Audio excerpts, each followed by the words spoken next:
Guys আমরা safely মুন্সিগঞ্জে rich করছি এবং আমরা আপনাদের সামনে আজকে প্রেজেন্ট করব মুন্সিগঞ্জের বিখ্যাত আলদির কমল ঘোষের যে বিখ্যাত মাঠা এবং তার ছানা।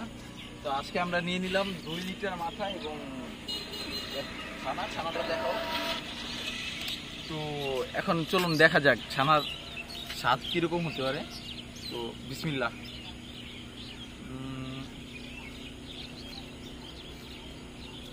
ছানাটা সত্য কথা বলতে ওরকম স্পেশাল কিছু না, অ্যাজ ইউজুয়াল দুধের ছানা যেরকম হয়ে থাকে কিছুটা ওই রকমই, তবে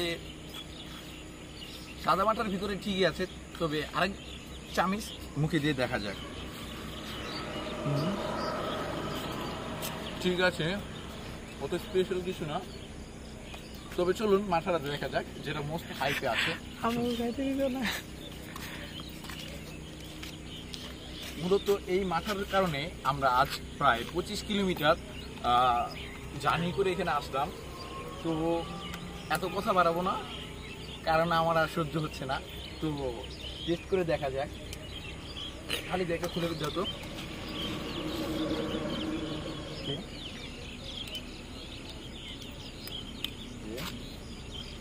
তো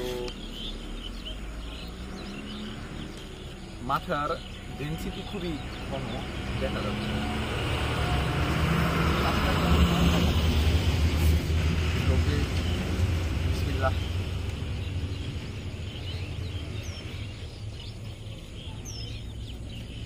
কঠিন জিনিস ভাই, কঠিন জিনিস, মুখে দিলে আপনার খেতেই মন চাইবে। তো আমি আর ভিডিওটা আগে না বাড়াই, আগে খাওয়া দাওয়া শেষ করি, তারপর দেখা হচ্ছে।